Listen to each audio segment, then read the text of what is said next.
Hi, and welcome to my knitting realm. My name is Eamon. I'm based in Dallas, Texas, and this is a YouTube channel where I talk about my knitting.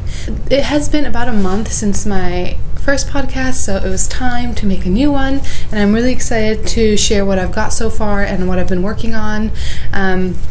So yeah, let's get started. I generally go in the normal podcast format, so finished objects, works in progress, acquisitions, although we're a bit low on those this month, and any miscellaneous thoughts. I think this time I actually want to talk a little bit about my goals for 2023 as well. So I know we're already in February, but I want to sort of define them for myself and what I want to work on in this year. So let's get started. I hope you guys have something you're working on or a cup of tea or something. I generally listen to a ton of knitting podcasts. I love watching them, and I am usually working on something as well. Starting off with finished objects. So this was a work in progress last month, but the first thing I have is the classic ribbed hat by Purl Soho. And this was my first classic ribbed hat. This is a free pattern by Purl Soho, and it calls for a DK weight merino yarn. I didn't use DK. I'm trying to go through my stash. It's not very big, but I am trying to work through what I have and be mindful about what I purchase. And I had this beautiful yarn. This is Quince & Co. Turn, which is a fingering weight yarn. It's a really nice yarn. It's 75% wool, I think American wool, and then 25% silk, and really springy, and it has a really nice feel. So I finished this up in beginning of January, I think, and I love how the fabric turned out. This is one of my favorite fabrics. Like, it's so springy and soft, just really nice. However, with that said, I think I'm gonna frog this. It's never fun when you knit something and you're like, I think I'm gonna have to frog it. So it's not something like I just decided. I kind of thought about it a lot. I really like this pattern. I would 100%, I don't think I'm holding it up. I really like this pattern. I would 100% make it again, and I plan to. I really like the decreases. I just like everything about it. However, there are a few things with this hat in particular. Because it called for a DK weight yarn and I was using a fingering weight, I thought I would have to knit a larger size, but actually I think I talked about this last podcast as well. Quince & Co. Turn blooms a lot, and I know this because I was on Ravelry and I was looking at other people who had knit with this yarn, and they had added project notes, which are so helpful, saying that it bloomed a lot, so much so that one person said she had to put them in the dryer to shrink them a bit. So I did a gauge swatch and I blocked it, and it bloomed a lot. So even though it's a fingering weight yarn, it bloomed so that the gauge was, I think I was getting 14 stitches for 2 inches. I could be wrong, but I think that's what I was getting, and the gauge swatch on the pattern calls for 16. I think. Am I saying that right? I think so. So technically I should have gone down a needle size to get gauge, but I was like, I'm not going to do that. I'm just going to knit the adult small instead of the adult medium. And that way it can bloom to the adult medium or adult large. So that's what I did. It knit up relatively fast, although obviously it is ribbing, which can, it's not like as mindless. Well, it is mindless, but it's not as fast as knitting. So it knit up relatively fast. I got to the decreases and I really like how they turned out, but the first time I did them I got a ton of ridging, or what's it called, laddering, not ridging. I got a ton of laddering, so I ripped it back and I was almost done, but I ripped it back and then I started the decreases again, ton of laddering. I couldn't figure out what was going on, so I switched to DPNs from my 16-inch circulars, and I was really careful, especially on the first 2 rows of decreases, to really pull, not like harshly, but like gently tug on those decrease stitches, and then it was fine. So it took me 3 times, but the last time I was just ready to get it done with. So then I finished the decreases, really liked how it turned out. I definitely have some, I'm just calling them whoops moments. By the way, I don't wear it like this. I actually wear it with a folded brim. I think you can probably figure out where the issues are coming here. I had some whoops moments when after I blocked it, I saw the ribbing, and I was like, I don't know how I didn't notice that. Like, I usually have pretty even tension, and I don't have ribbing problems ever. And it's because I folded over the brim. I keep calling it hem. I folded over the brim, and so I hadn't noticed it when I was knitting because it was on the wrong side. So it doesn't look great in some spots. I mean, I'm willing to look past it, but honestly, it's like, I don't know. Like, the hat is great, and then if you look at the brim, there's some inconsistency for sure. But that's not why I want to frog it. I want to frog this because, as predicted and as noted by many ravelers, is that a verb? The ribbing isn't why I want to frog this though. As expected, this hat bloomed a lot when it was done, and I blocked it. So I was expecting that, and it bloomed a lot. And it bloomed to larger than an adult large. Larger than an adult large. I'm not that great at enunciating. So it bloomed to larger than an adult large, and I had knit the height to be an adult small. So they have suggestions. So I knit an adult small, expecting it to bloom to an adult medium or large, but I only knit the height of an adult small. So what I have now is a classic ribbed hat that is really wide, like the circumference is larger than the adult large. I know it doesn't look like it. I did end up putting it in the dryer for a minute or two, for like 30 minutes. But it's not tall enough. That is my biggest issue here. It's just not tall enough. So the brim is quite small, and when you put it on, it's quite a like fitted hat. It's not giving me the length I need. So I'm going to frog this. This yarn is just too nice to waste on a project that I'm not going to wear or that nobody else is going to wear. We sort of have a hat drawer. Everyone in the family picks a hat when they need it. I put it there. People weren't really picking it, so I kind of forced them. Like, I put it on my sister, I put it on my mom, as you do. And I don't think anyone was thrilled with it. They didn't say anything, obviously. They're very kind. But yeah, it was just not long enough. It's not a go-to hat, and I like this fabric so much. I like Quince & Coturn so much. I think I'm going to knit it again. So this is going in the frog pile. It's okay, it happens. Sort of the life of a knitter. When you knit something you love, it is the best feeling in the world. And then when you knit something that isn't that great, part of the process. And if I seem really well adjusted about this, it's because I have ruminated and thought about it, and I'm okay with it now. When I first knit it, I was just like staring at it, and then putting on my mom and staring at it, and putting on my sister and staring at it. Like, I definitely got a few eye rolls. But at the end of the day, if I'm not going to wear it and I'm not going to see it being worn, I don't want to waste the yarn on it. So yes, that's what happens when you make a project with not the suggested yarn weight, but it's okay. I would definitely do it again. I think I am gonna knit the classic ribbed hat again, and I think I am gonna use this yarn again because I'm stubborn and I really like it. I just think it looks nice, it feels nice, it's a nice hat. I'm just gonna knit the smallest size. I think like the child or the toddler size, and then I'm gonna really go longer and have a thick folded brim. Yeah, that is my classic ribbed hat story. It's a long one, but I think we're at the end of it. So yeah, love the decreases though. I think these are my favorite decreases I've seen on a hat pattern. So that is the classic ribbed hat. Moving on to finished object number 2. This is a happy story.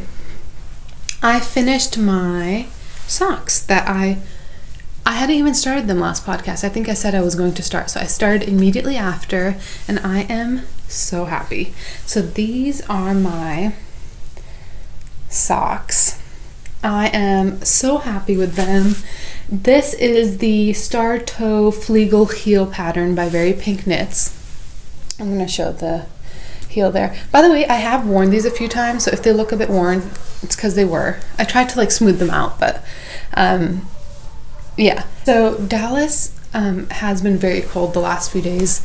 We got ice and snow. This is becoming an annual thing at this point, but we didn't lose power, which is good. I know a few years ago it was really bad, but it was just ice and snow. We're not really built to deal with this like on the city level though, so or even the state level, I would say. So really the city just shuts down, so we haven't been able to go out and the roads have been iced, so we're just staying home, staying warm.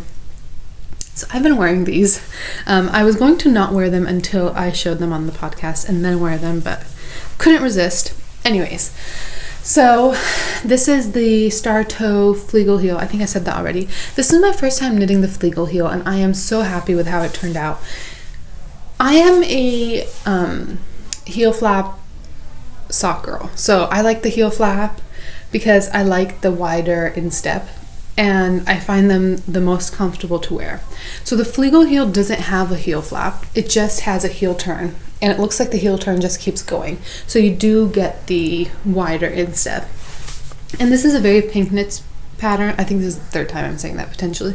So it's toe up. She prefers her, if you've probably seen her channel, she prefers her socks toe up. So this is a toe up, so you do the increases and then you do the heel turn. And the way a Fleegle heel works essentially is you just keep, it's like a heel turn that just keeps going. So I really enjoyed knitting this. It was a struggle at first on DPNs, I will say. I'm a DPN sock knitter. I'm not a magic looper. It gives me laddering. I do enjoy it, or use it at least for certain projects at certain times. It's really useful, but with socks I definitely prefer DPNs. The Fleegle heel was giving me some issues with DPNs, or at least it was fiddly a bit. I think in her channel she uses circular needles in the video. So the second sock I did I used magic loop instead, and that was smoother. So I think moving forward, if I do Fleegle heels again, which I totally would, I really enjoyed it, I would use magic loop. So like I said, no heel flap, which made me happy because you have to purl with the heel flap, which is not, it's like pretty short, but still, I was like, this is exciting, and I get to skip the heel flap. But you still purl a lot, so essentially it's about the same amount of purling, I would say. And yeah, I'm just really happy with it. I did not do the star toe like she does in her pattern. I substituted it with a standard toe from, I used her toe up gusset socks toes. And yes, very happy. I do have a bit of a sock story on this one too. I have knit a lot of socks, but I've never been able to knit socks that fit me well. So usually they're too wide. Or they're too small. I don't know. They just don't, usually I don't get the right, I don't have my right sock recipe. So I was really determined to use this as an opportunity to find my sock recipe, because they're vanilla socks and I wanted to figure out what works for me. So I did a little bit of research. I looked at a few vanilla sock patterns, and I saw the most common gauge was, I think, 32 stitches over 4 inches. So I did a gauge swatch with these, which I don't normally do, which probably explains the fact that none of my socks fit me well. So much so that my sister has this joke that the sock chooses the wearer. So I just knit socks, and whoever's feet it fits, that's who it belongs to. So I'm very happy to report these socks did finally choose me, but it took a bit of doing. So I knit a gauge swatch, and I got 32 stitches with 2.5 millimeter needles. So I cast on, and like I said, they're toe up, and about here I realized that they were coming out huge, like really, really big. So I went ahead and frogged it, cast it on again on 2.25 millimeter needles. But I was confused because I was getting gauge. So I was like, if I'm getting gauge for an 8-inch circumference foot with 64 stitches, which is usually average for a medium, why are they so big? Because I know that that's a medium. Like if I'm getting gauge and that's a medium, do people wear really loose socks? Like, I was really confused. But I moved forward with 2.25 millimeter needles, and I got this. They turned out really well, so I think I just need to use 2.25 millimeter needles. I will say they're still a tiny bit loose, but that's good. That's fine. I'm not going to go to 2 millimeter. Like, technically I could go to a small now, like a 57 stitch, but I think that might be too small. Also, I really wanted to find my perfect sock recipe with 64 stitches, because that's usually the average stitches for a medium, and I want to not have to do a gauge swatch every single time. So I just want to find my gauge for socks and then just apply it to all socks moving forward. I don't want to knit a gauge swatch. So if that makes sense. So once I know like what works for me, I don't have to do that. So yeah, that is what I did. And then I subscribed to Helen Stewart's newsletter. She has a newsletter about socks. I don't know if it's specifically about, I think it might be specifically about socks. I subscribed to that, and you get her free pattern with it, her free vanilla sock pattern. And the newsletter was super helpful. She talked about gauge, and she talked about socks fitting you right. And her recommendation, one of her recommendations was to knit the length of the foot half an inch smaller than you want it. So I did that. So whenever the pattern said to stop knitting and start the heel increases, I stopped half an inch before that, and that was perfect. So really good tip there. So if you want to check out her newsletter, I totally recommend it. She had other tips as well that were super useful. So yeah, long story short, I think I have the right sock gauge. By the way, I also blocked it and I checked the gauge again, and it turns out that I am getting gauge with 2.25 millimeter needles. Even though I knit the gauge swatch and got it with 2.5 millimeter needles, I was knitting it flat. I mean, I was using the method to test for in the round where you sort of pull the yarn around and then you knit flat and you pull the yarn, but I still got gauge at 2.5. So either I'm not doing that right, or my knitting really loosens up in the round a lot more than even when I'm doing a gauge swatch for in the round. So long story short, I'm actually getting gauge now, and I wasn't with 2.5 millimeters. So I'm super happy. I've worn them a few times. I need to knit more socks. That is the goal. Moving on to works in progress. I hope the lighting is still okay. It's getting a little bit darker. It's been quite cloudy. Whip number 1 is the Billie Pullover by Sari Nordland. And I said in my last podcast that it was my goal to finish this by end of January. So I didn't finish it. However, I have made significant progress, I think. So here it is. So last time I had split for sleeves and done a few rounds. This time I am much further along. I'm almost at the point where I can start the body ribbings. Not quite, but almost. And I also went ahead and did the neckband. So I hadn't done the neckband last month. So I have knit a lot on this month. In the beginning of January, I did put it down for a bit because I was so excited about the socks, and I've put a lot of energy into this, like a lot of time into knitting the socks and finishing those. So that was totally fine. And then I started knitting on this again. I also put it down because I was noticing a little bit of strain in my wrist. So I'm not usually somebody who notices, like I don't normally have wrist or hand pain related to knitting, and I want to keep it that way. But I was noticing it, and I think it's because I wasn't using a cable needle. I was cabling without cable needles, which you essentially do by pinching the stitches and then twisting them back on. But it's a bit tighter then, and I think I was just like, it was just like very close and like tight movements, and I was noticing like a slight twinge, and I still do sometimes with this sweater. And I'm probably not knitting very ergonomically, to be fair, and whatever the reason, I kind of put it down and I wanted a little bit of a break. So yeah, I think I've come a long way still. I'm very happy with it. I'm knitting this, I don't know if I mentioned this time, I'm knitting this for my brother. It's a beautiful pattern. It's really, really, really beautiful, and I'm really happy with how it's coming out. I will say though that this is not like I mentioned this last time as well, it's not a fast project at all, which I think I didn't really understand when I started. So because it requires so much cabling, it's a bit of a slower knit, and it's not a mindless knit.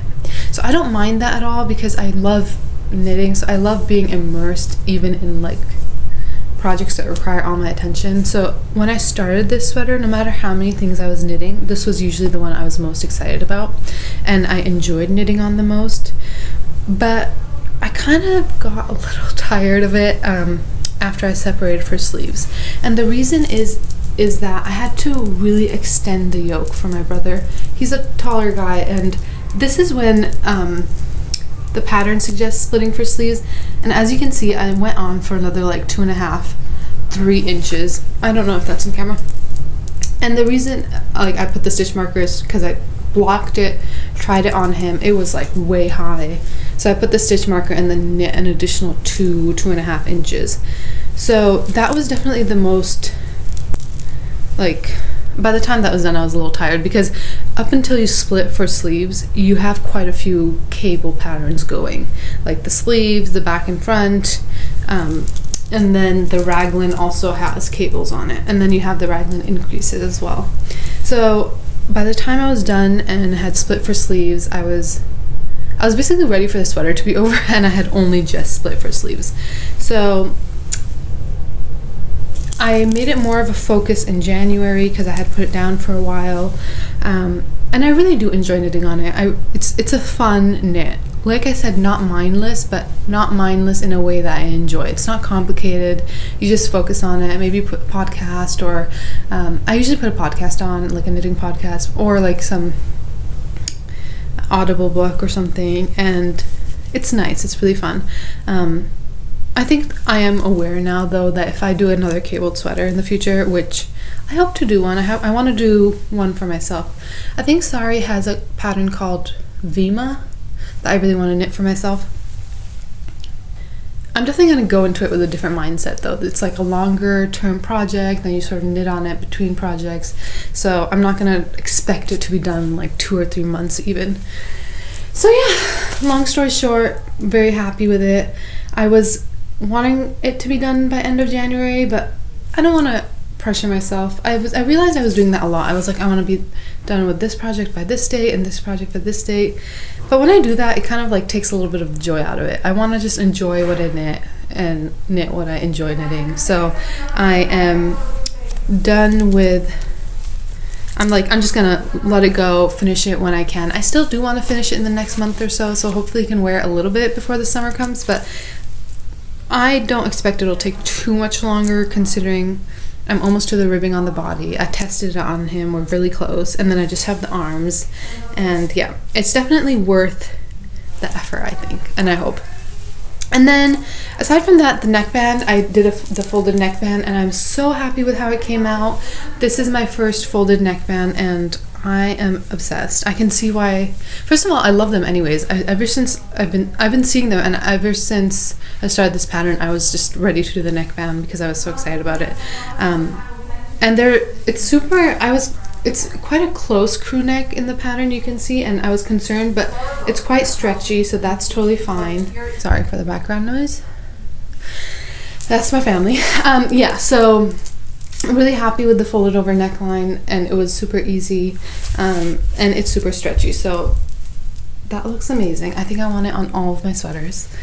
And then aside from that, the yarn is I thought it was the suggested yarn. This is Cascade Yarns 220 Superwash Merino, but actually she suggests the 220 Merino, not the Superwash. So I ended up getting the Superwash, and I didn't even realize until like this month that I was using Superwash and the pattern wasn't. So if I could go back, I wouldn't use Superwash, because I've been like knitting and thinking like, I don't know why.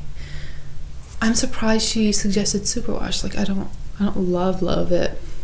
But I really like the yarn a lot. It's just the Superwash has this like, not squeaky feeling, but it has like a little slippery feeling, which I love using Superwash for socks. Like I don't mind it, but with sweaters I usually like 100% wool, but yeah, she suggests just the merino, so I guess I just wasn't paying attention when I bought it. I kind of saw Cascade 220 and blanked out after that, I think. So it's a good yarn. I'm enjoying it, and I will say that it is already getting quite fuzzy, especially the older areas where it's, you know, sitting in my lap, rubbing up against my clothes. It's getting quite pilly. I can show, like, it's getting a bit fuzzy. So the clarity on the cables is not like, it's not like 100%, like there's a bit, not a halo necessarily like you would get with mohair, but there is a bit of a fuzziness going on. I don't know if it's kept picking up the fuzziness here. But that's okay, I'm fine with that. So yeah, that is the Billie Pullover. Excited to wrap that up soon. Like I said, no hurry necessarily, but I am not casting on another sweater for a sweater for myself until this is done, because I just know this is gonna go on the back burner then and sort of stay in whipland, and I really want to finish this before I get distracted with something new and shiny. So that is that. Hopefully next podcast it will either be done or very close to done. And then up next we have my bias shawl. This is a pattern that is, it's not a triangle shawl, it's I guess I want to say trapezoid, but it's knit on the bias. So you start here and then you work your way up. And I haven't made that much progress from last time, honestly. I just have, oh my god, I think I'm showing the wrong side. Oops, have I been showing the wrong side? I've been looking at the right side, I apologize. Okay, starting again. Here is the corner that you start on the bias, and then it has stripes and a really pretty lace pattern. And like I said, it's going to be a trapezoid, so it's going to sort of be like that, if that makes sense. I don't know if that makes sense. It's really beautiful. I'm knitting it in similar colors to what the pattern has.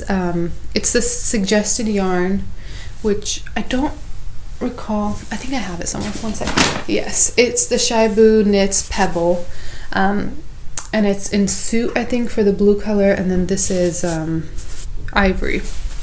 It's really nice. It's knitting up fine. It's definitely not a priority for me or something that I'm racing to finish. I really enjoy knitting on it, so it's sort of a back burner knit. I just leave it next to me on wherever I'm sitting, and then if I'm in the mood I knit on it, and if not, not. I haven't knit it that much this month. I do want to finish it soon because I have another shawl I want to cast on, and I don't want to have two shawls on the go. So yeah, that's this guy. It's making a really beautiful fabric, like really soft and floaty, because it's knit on, like, I want to say 4.5 millimeter needles. So, but it's just a mohair and a fingering weight yarn, so it's giving a very lacy fabric almost. And yeah, the mohair sheds everywhere, but that's fine. I'm really liking that one. So that is work in progress number 2. And then those are my work in progresses. After I finished the hat and the socks, I didn't cast anything else on because I do want to focus on these two because they're both turning out so nice and I want them to be done soon enough that I can wear them. Or in the sweater's case, give it to my brother so he can wear it. But I do have plans. So let's talk about plans. So this is some of my stash yarn. Okay, so for plans, I grabbed some of my stash yarn so I can show you. I'm going to be visiting a friend in a few months and I want to knit her a pair of socks.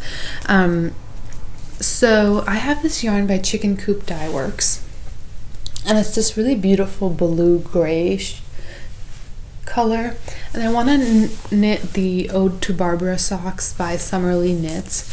It's a pattern that I already knit once and it came out really well and I really liked it. I gave it to my sister. I gave the socks to my sisters. Sorry, not to my sisters, to my sister. And I also kind of need a redemption arc on those socks because I knit them very early on in my knitting journey and I think I had quite a few errors as well. So I want to knit those socks for her, for my friend. So that is something that I plan to do this month. And then another thing is, where is the yarn? I think it's in this one. One sec. Oh, never mind. I already had it out in preparation. This is Madeline Tosh Swanky sock, I think, in the color The Calling, and I've had it for a while. I got it to make socks for my grandfather, and then I ended up knitting him socks with another skein of yarn. So it's been sitting wound, and I started making a hat, and then I frogged it. I just really want to use this yarn. It's really squishy and nice. I think I'm going to use this to make a hat, so like a beanie hat for another friend, because I will be visiting them in a few months. So the plan is to make this a hat. I don't know if I'll actually get to this I will definitely try to get the socks done. And then this is number 2 for plan. And then aside from that, I'm just going to focus on finishing up or knitting on the sweater and then the shawl as the mood strikes. Aside from that, I also had something fun and exciting happen. Most of my yarn stash, there's like a few of these. Most of the yarn stash that I have cataloged on Ravelry, more for my own purposes. I just liked, I got into a mood one day and photographed all of them and put it on Ravelry. I just like having it there because as I'm searching Ravelry for patterns, I can go into my stash and see what weight my yarn is, like if I'm thinking of a specific one or that sort of thing, and I don't have to pull it out every single time. So I have all of them on Ravelry. Some of the yarns on Ravelry I actually marked as willing to sell, just to myself. I didn't actually think anything would come of it, but I marked it anyways because I was like, I don't love this yarn. I don't know what I'm going to do with it. I'm probably going to use it in something. Some of that yarn was this yarn. I think I only have 4 skeins that I had marked as such, and 2 of them were this yarn. This is stone wool, I believe, American Cormo worsted weight, but it's quite a heavy worsted. It's a really beautiful yarn, and I got 4 skeins, and I used 2 for the slippers I knit that are called the SHAWL slippers, by Lindsay Fowler.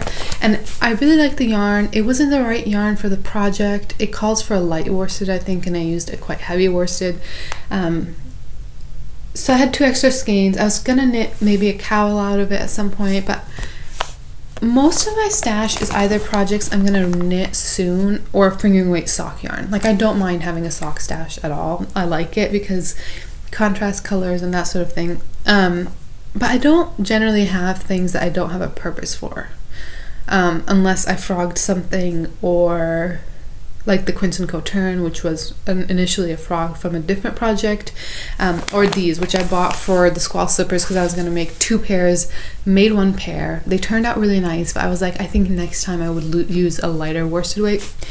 Anyways, long story short, someone reached out because she is making her nephew a sweater and she's running out of yarn. So it was just so unexpected, and also really cool that we can use Ravelry that way, and I'm really happy. I'm going to post it hopefully today or tomorrow in the mail. I'm going to put it in the mail, and I'm just really happy somebody's going to get what they're looking for and what they need, and yeah, so very happy about that. She was really kind and lovely, and she like Zelled me immediately and then gave me her address. So yeah, very sweet person. And I think last thing, I hope the lighting is okay. It's getting quite dark. The last thing is just a reminder to myself, and something I've been thinking a lot about this month, which is I tend to make everything I do a sort of competition with myself. So if I'm going to do this, I want to do it the best I can, the fastest I can, that sort of thing. And I realized this month that I sort of have been doing that with my knitting as well. So making it something that I want to finish soon, like setting goals. And not that setting goals is bad at all, but I think when it becomes something I pressure myself into, it takes some of the enjoyment out of knitting. And I knit because I love it and I enjoy the process and I love having the finished objects, and it's something that calms me, and it's just one of my favorite things ever.